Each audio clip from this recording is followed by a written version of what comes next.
What is going on, everybody? Happy Friday. 41 Jake here. We just wrapped up the club sesh talking about record keeping, and I felt like going live. I haven't been live on YouTube in a while. I'm going to drop this on the podcast as well because it's something that I'm super passionate about. The record keeping industry as a whole is going into an amazing time, and I think in the next decade we're going to see some serious improvements, some innovations, some changes. I can't wait, honestly.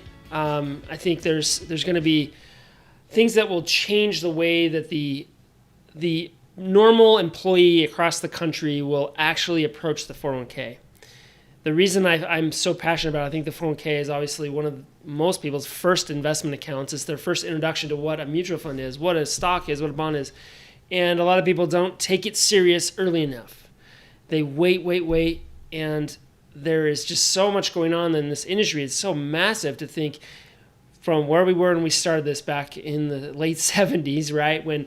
I wasn't even born yet. I was born in the 80s. And so the 401k in that time has grown to such a massive part of millions and millions of Americans' lives.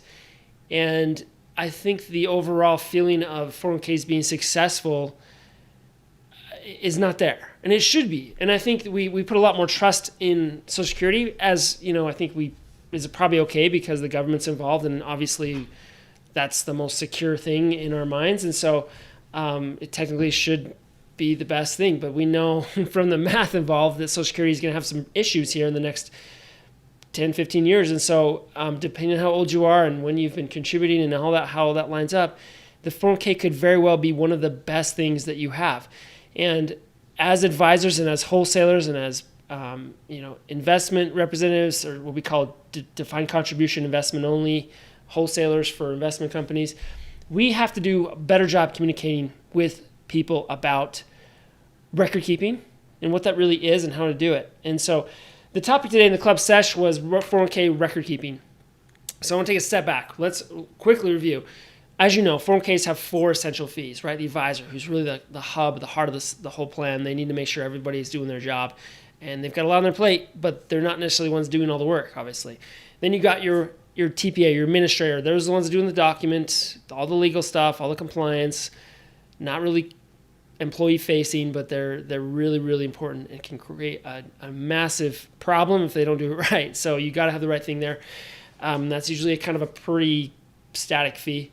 Then you've got your record keeping, which we're going to dive into, and that is where we kind of, I think, from a general population standpoint, think of 401k, we think of the record keeper.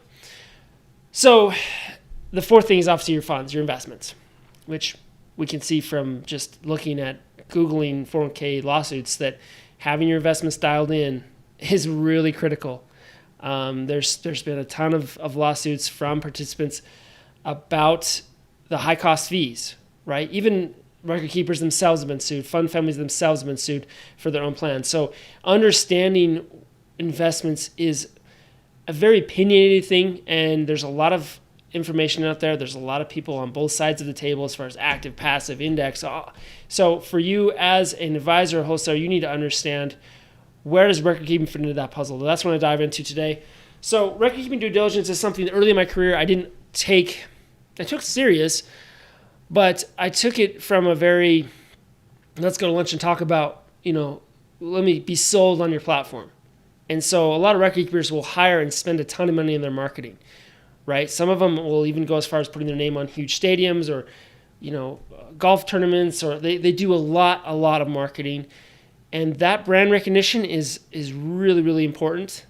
So I'm not saying that to knock it. I think it's really critical. When I go into a company and talk about which platform we're going to use, branding comes into play there.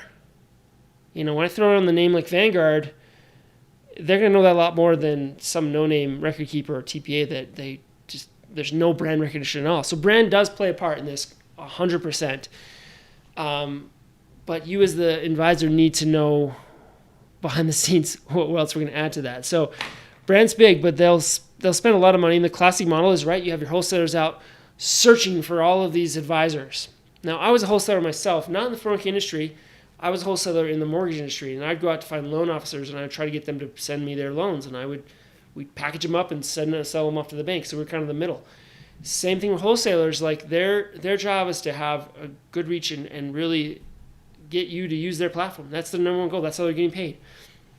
And I did a post recently about how wholesalers need to really kind of take a step back and look at the long-term picture of what value they could bring, and overall to what makes them the most valuable is their network, right? Their influence, their ability to get people through the door to use their product. And so I would struggle really hard to be a wholesaler for a product or record-keeping platform I didn't fully stand behind.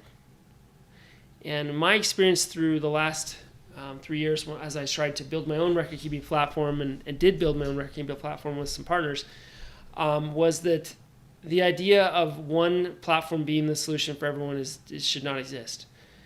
Every single company, every 401k has a different need at a different time. And that's why there's so many different 401k record-keeping platforms, is they all have different advantages. They all do different things. So when I do due diligence now, I've narrowed it down and I have 3 categories. And I want to dive into those kind of just briefly so that you understand how I approach this, and hopefully it'll help you kind of adapt. I might even make a nice Canva questionnaire about this, because I think it's really important that you have a system to document and really keep in a file of how you are doing your due diligence, so that should you ever run into any issues with an audit or lawsuit, you can show the process that you went through to help this 401k plan sponsor come to a determination that this was the best solution for them at the time. And that's all that you can do, is document the process, because there's always going to be problems. Someone's always going to screw up, and there's always going to be some reason that a 401k record keeper shouldn't be the person that you've selected, shouldn't be on the plan. None of them are perfect. They're ran by people. We all screw up. So let's talk about service for a second. I think that's kind of an initial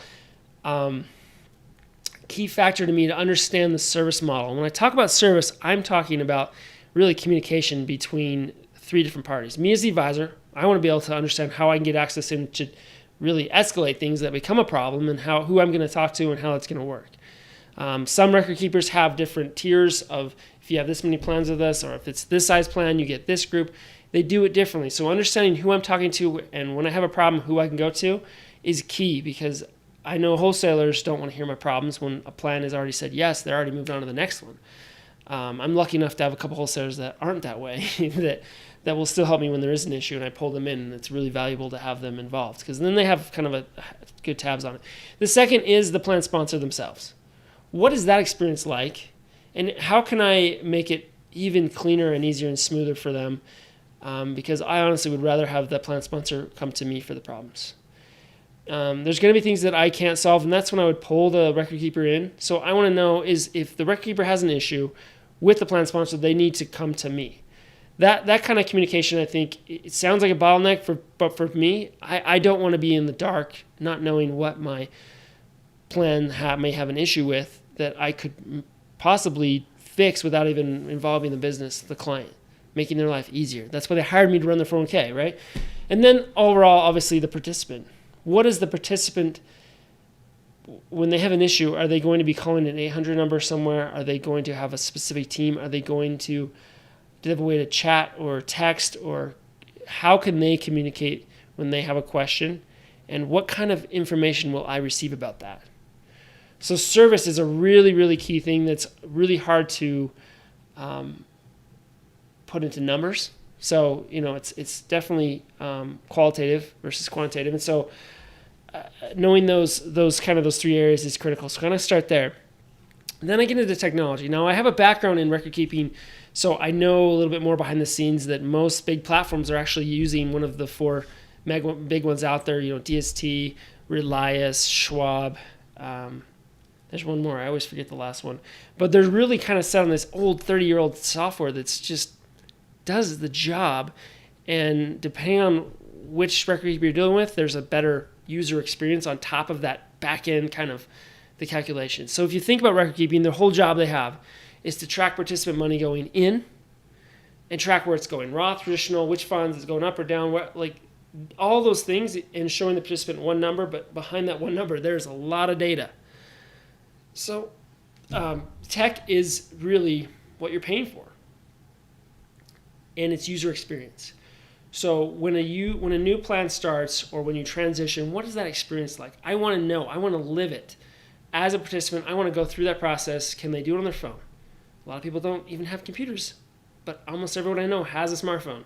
So is it all mobile friendly? Is there an app or not? Do I care? I don't care if there's an app, but if there is, great. What kind of integrations do they have with payroll? I don't want to go into payroll too deep today, but I will say this. Payroll is one of the topics that we need to spend more time on as advisors. Really, really diving into that process in the beginning.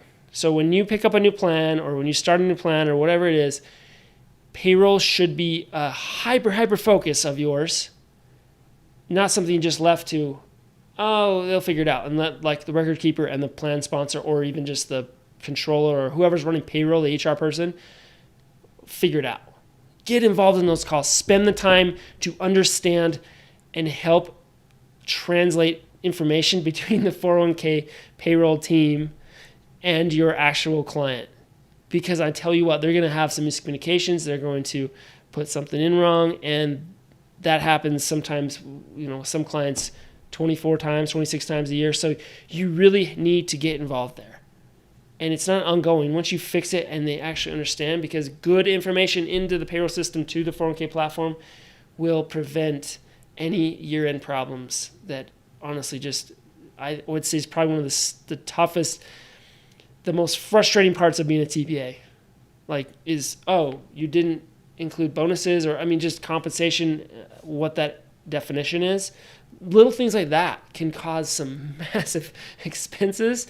And just an issue that if you can just spend a little bit of effort in the beginning, making sure that everyone has the right communication connected between the sponsor and the 401k platform, you're gonna thank yourself later. I promise you that. So put some effort on that. Okay. Last thing on tech, there's a lot happening in the tech space, which I think will make record keeping more efficient and lower cost. The concept that I had initially when creating my own platform was mostly on the TPA side. Really that's where we saw the most inefficient manual work being done, and we wanted to make that efficient in a way that we could lower costs because we're more efficient, not just to undercut someone else. So when a record keeper says, "Hey, we can sharpen our pencil on this fee," I don't like that. I want them to overall be thinking, how are we able to lower our costs, and then pass that savings on to the client? So we're starting to see that now, and I think there's definitely some platforms out there. There's a lot happening in that space. The big two names that stick out right now are Vestwell and Guideline. Guideline's taking the path of knowing their brand and trying to sell direct. I struggle with that because it's the same model that Fidelity has. They'll sell direct and they'll have advisors sell. That's a conflict. I struggle with that. As an advisor, I lose trust. And that's a tough thing. Vestwell has always remained on the side of they want to back the advisor, and they're actually trying to replace the old technology I talked about earlier. And I think that's a fascinating thing I'm watching really closely and keeping tabs on what's going on and keeping in communication with them. And I'm excited about that because I think we could see some real efficiencies improve, which will in turn reduce pricing, which is kind of the third tier of information that I do on a due diligence process. Pricing is tricky because it's amazing. Each platform has their own way of doing pricing, whether it's a flat-based fee plus a per-head fee plus an asset-based fee or just an asset-based fee or a flat fee. That to me is you've got to know your stuff there, and that's what makes you a specialist versus just a two-plan Tony, like what we call it, which is fine. If you're a two-plan Tony, fine. Just don't worry about it. But knowing how these record keepers build out their algorithms and understanding which metrics they're looking at. You really just need to send most of them number of participants, assets, and then your flow, right? But some are going to price way better if a better flow versus the average account balance. You need to know that. That should be part of your due diligence process. How do you run your pricing? And can we convert it to a flat fee? Because I know a lot of CFOs and a lot of industries like the one I'm in, medical, loves a flat static fee. When they're maxing out the plan every year, $57,000, they're totally putting everything in. I don't want to see an asset-based fee. I would always recommend those professional services that are maxing out their plan that have a high flow. Get out of that. Get out of asset-based pricing. But on the other end, a brand new plan, why would you go flat fee when you go, who cares if it's like 1%? It's 1% of nothing. Get the plan off the ground, go, right? So it's your job as the advisor to coach the client through that. So that's key. Then knowing all the pricing levers. So let's talk about pricing levers. There's really kind of, I put them in 3 categories. There's a couple more little kind of, depending on the record keeper, they'll pull. But the main 3 would be obviously the fixed or guaranteed account. So bigger record keepers are going to have a cash account essentially that they're making a spread on. Depending on what the actual return is they're giving, they're making a spread. Same thing's going on in HSAs. They're keeping the funds. They're paying a little bit of interest to the participant, but they're basically from the banking system, they're getting a little bit more of a spread. So that's key because you're going to see all over the map. And some record keepers are more transparent than others. Some just throw it in. And that goes back to how you line up your investments. So if you're a 338 and you don't really have a cash component to your investment allocations, which is my scenario, I'm fine with that fixed account. I don't care because I'm not going to advise them to put cash in there. If they do, that's their choice and we'll get a competitive rate, but we're going to try and get overall pricing across the board cheaper because we threw that in there. So I like that lever. Second lever is the target date funds. This one's a really slippery slope because it could be used against you if you go that route. So we have some small plans that no one was using the target date funds. Okay, they're all using our models.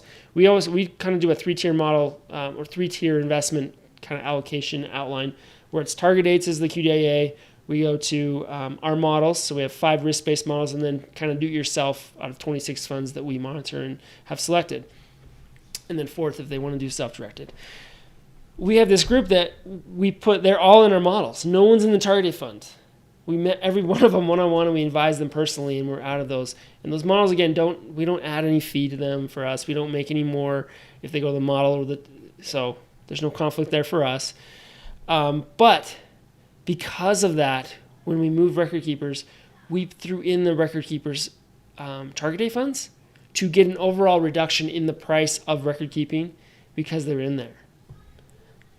I mean, say what you want, but that's the game we have to play. Understanding those levers was key. We saved them 10 basis points, I think, or something like that, just by having those targets in there. And so, of course, there might be a couple people that go in there that new employees, and we didn't get a chance to talk to them yet, but that's fine. It's fine with us. They're still index funds. They mirror very much the target dates that we, as a 338, and so we actually have a separate 338 for that lineup. That we monitor separately from our main 338. So knowing how you structure your investments is key. The third thing is shortened investment list, or kind of there's a few platforms that have a little bit of they get paid something behind the scenes from a platform, from a mutual fund company to have them on the platform. I don't like this lever at all. I want what we call open architecture, obviously, where you can pick and choose any fund out there in the whole universe. And that to me is the cleanest way to do that. So I'm not a fan of that. Sometimes we get stuck into that corner with a small startup plan that wants to have a big brand name record keeper. So we'll do it. And we'll have to hold this. We have one separate 338 for one of those platforms that we're okay with. We still won't do it with active funds. So we stay indexed and passive. So it comes back to your philosophy and sticking to it. And if a client doesn't pick you because you don't do that, they don't want the client for you. Be okay with that. There's plenty more clients out there. So the last thing I want to talk about is the relationship of the record keeper to the TPA. Now, one of the the toughest thing to explain to a plan sponsor, I think, is this TPA rev share program. Now, not all TPAs will pass through that record keeping rev share from them to the client. So that's step number 1. Use TPAs that do that. If they don't, I probably wouldn't go there. I would have it pass through, just because that's the way it should be. I wish it didn't exist, but it does. So we have to do it. And then you need to know which TPAs those record keepers are paying the most to, and some of those are national level, local level. It depends on how much business they do. It's a marketing play. So you need to understand, if you were to go to this TPA and this record keeper, what is the basis points or the flat fee, whatever is going from that record keeper to the TPA, and show that in a clear, concise way. So I have like a one-page proposal that I throw together that lists out, it's very clear, this is the rev share from the record keeper, and it totals it out at the bottom and shows net, you're not paying the TPA for a couple years, a lot of scenarios I have. So knowing how that rev share program works is key. So that's part of my due diligence. I need to know that. I need to know how they're working, and I need to understand so that as I come across opportunities that I'm already formulating in my mind because of this record keeping process. And I would say I go through it usually quarterly. I hear from most of the record keepers, and I will honestly always open my door to any record keeper. Like if someone wants to reach out to me, I'll listen, and I'll be tough because I've been through so much over the past 15 years and seen so many different platforms that I am always keeping an eye on what is happening right now. And to me, that's a huge part of why I get paid what I do from my clients. It's not necessarily even work just specifically for their plan. It's work overall to continuously be better at my craft and my practice as far as recommending the best solution to them.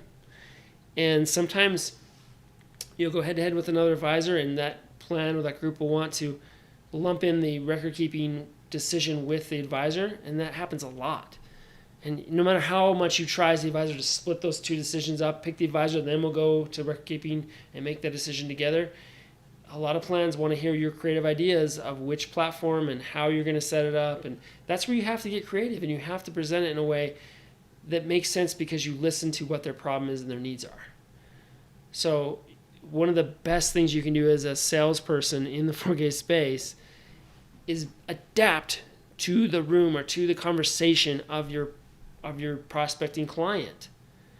And as they're telling you their problems, as they're telling you, oh, you know what, maybe it's a construction group and most of their team like really bad with technology. Okay, we need a record keeper that's still doing paper booklets, which without an extra cost to it, right? And so you can kind of narrow down there. And then so start with the thing that they mention is kind of the biggest problem. They're probably going to tell you the first one first. People will always tell you what they hate. They do a better job of telling you what they hate, what bugs them, what drives them crazy, than they tell you what they like. So start there and listen. Tell me about your 401k right now. What are the things you don't like about it? Honestly, you'll get so much more feedback. And as they're telling you, make sure you keep notes or keep track in your head and start to formulate in your head, all right, we've got these platforms. And I would really, really push you not to try and streamline your practice in an operational way by saying, I'm going to just use one record keeper. I think that's a mistake. And when you do win a plan, and let's say they do want to change, well, don't just try to do the transition and not take over the plan. Take over the plan wherever it is, which is another key reason why you should be doing due diligence and have good relationships with all record keepers. And I've tried to do that. There's a few I really disagree on how they're going, and so we're not as close as we used to be. And so being able to just take over a plan, I think, is really critical because then you have access as they go through that transition and that blackout period to help participants because you already have access. So always take it over first and then work on the transition, even if that transition was decided when you won the plan. You always want to, and come to that meeting, honestly, with the advisor change form or advisor of record or whatever you want to call it, whether it's a letter of instruction or something direct, like know what is needed. It's usually just one signature to get you on that plan. Take it over, and then you can actually start that process of transitioning. It's going to be so much smoother. So due diligence is a really, really critical part of a successful advisor, and as a plan sponsor, they have so many different experiences, and I've seen plan sponsors know nothing to thinking they've got this all figured out, and they've already decided in their mind where they're going to go. If they've already decided as a plan sponsor that they want Fidelity or they want Vanguard, like come in with that, play on that. You don't have to change everything, even if you know there's a better situation, a better solution for them. Win the plan first, based on the beliefs and opinions that they have. Then as you work hard for them and you show them your value by continually communicating and providing all the things you've promised from your service model, and then you can start to take one step at a time. So that to me is something I learned over the years, that you have to be patient, even though you're gonna see a million things that you could fix, and if it was your business you would change today. It's not your business, and they're not 401k specialists, you are. So understand that. And as a wholesaler, if you're listening to this, your job is to help support advisors win more business, whether you get it or not. I'm telling you, if you help an advisor win a plan, even if it doesn't go to you, they're going to get you one eventually. I mean, I honestly believe that. Like, karma is a real thing, where if you get all angry and you don't want to listen to them again, you don't reach out again because you didn't win that one plan that you were hoping to get with them, you're screwing yourself over. So don't do that. Be helpful no matter what, because I'm telling you, in the end, I mean, that was the experience I had as a mortgage wholesaler. I didn't win a lot of business because I kept getting beat by 1/8% at an online platform that just didn't have wholesalers. We're seeing the same scenario. So if you're a wholesaler, learn how to create content in a valuable way, but also just be accessible, be helpful. Spend your time researching what would help these advisors that you know win and retain more business, and you will win more business yourself. And take that feedback that you're receiving from advisors like myself to your team and tell them what you're seeing. You've got to have that two-way communication, and we're never going to see improvements. So if you want your platform to be relevant in the future, you're the ones that have your finger on the heartbeat. So let's do this. And the overall reason that I even want to talk about this topic is because it's so critical for the success of more employees having the ability to retire using their 401k funds. We have a huge problem, bigger than I think anyone really talks about. Even though there's articles that people are just ignoring the fact that they're not ready for retirement, and retirement's changing.